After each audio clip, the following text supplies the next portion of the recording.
pretty light at the moment. Northwest, sort of more north now, blowing like anywhere from sort of 10 to 15.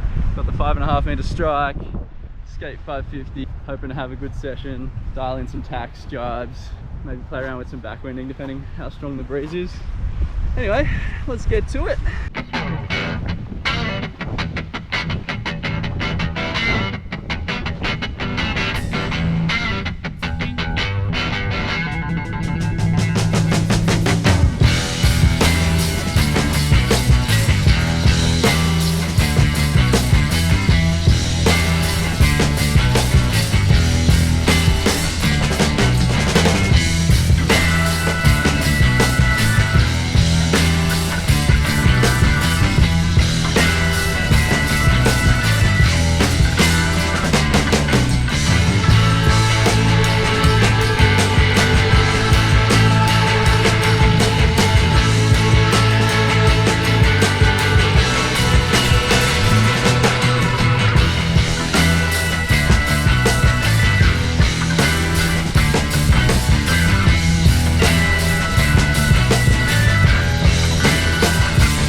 Okay, so today's debrief. Yeah, it was like 10 to 20 knots at times. It's like a nice strong northerly at Point Ormond, out on the 550 with the 145 downwind tail, and on the strike 5.5 meter. Really just trying to dial in my, I guess, harness line skills, like being really consistent on the harness, hooking in first time every time, and yeah, just like recovering from little breaches and things like that. Just getting used to sort of the how the pressure through the wing transfers through to the feet, through to the board, sort of thing, so that I can recover from little dips and things. So I was basically just doing upwind downwinders, bit of practice in terms of sort of like racing practice, but without any other boards out in the water with me. So just trying to, yeah, get as much of that sort of experience without having a bit of a fleet down in Melbourne. It was really fun doing some little time on distance things and lots of laps, upwind downwind laps. We interrupt this program to bring you a special report.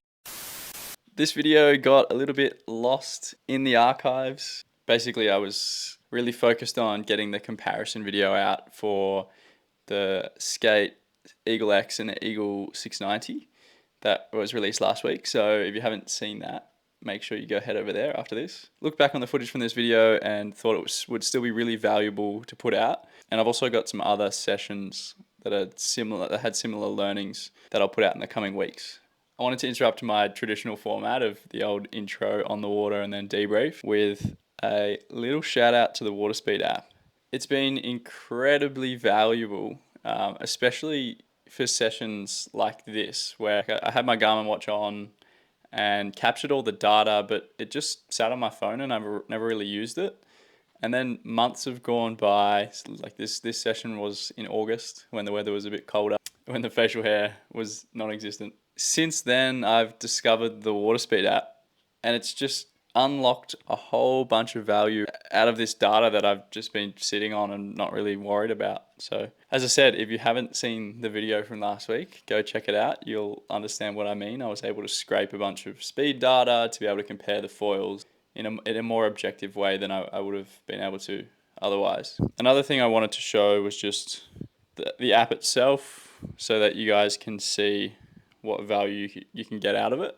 If I open up the Waterspeed app here, you'll see that I literally have sessions from months, years ago, because it can tap into all your old Garmin data, which is really cool. But this session in this video was from the 29th of August, and you can see here that it'll spit out wing foiling specific statistics. And my favorite is the tax and jibe section, because if you've seen my video from last week, you know that you can pull out your VMG and understand in how efficient your foil is at getting around a racetrack in certain wind conditions.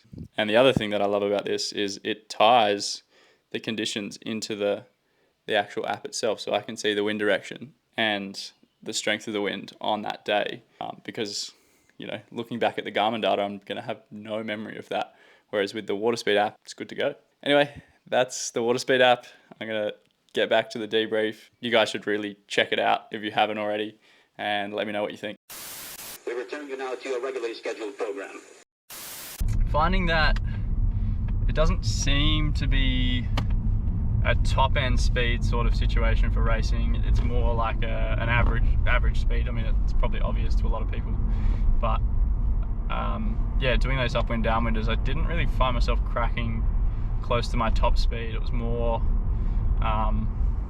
like sort of 28 and a half knots, as opposed to sort of the 30 knots that I've managed to hit.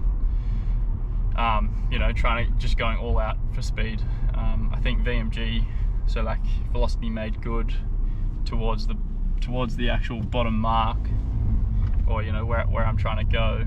The technique is more about transferring that gust into depth as opposed to straight line speed, because you sort of hit this apparent where you're just caught up to the wind speed, going a little bit faster, but the speed that you'd gain from rounding up is lost from the angle difference relative to the mark. So yeah, just another interesting learning from today. Yeah, just loving the Skate 550. It's feeling almost as comfortable as the 690 did. I think with the 70 litre board, it's a little small, so I think I could probably get into a bit of trouble on the lighter wind days, especially because my biggest wing is a 5.5, so basically just using the 5.5 all the time. But yeah, that was another fun session. It was good to be out in the water for a bit of a longer session. It's been a while since I've put in a couple good hours, just with the way daylight's going at the moment. You know, we're starting to get more daylight, which is great. Yeah, just having more daylight after work as well is awesome, just being able to get out during the week. So super grateful for that, and yeah, just super grateful that we've been having some breeze recently. So that's about it for me. Another fun session out in the water. Yeah, enjoying documenting my sessions, just so I have the little history record that I can go back and look at. So it's yeah, it's been a bit of fun. As always, finish up the video with a big shout out to OTB Marine. Couldn't be doing this without them. And my discount code's still up and running, WingWiz, for 10% off anything on the website. So make sure you jump in there and go get yourself a bargain. Anyway, that's about it for me. I'll catch you guys in the next one. Thanks for watching.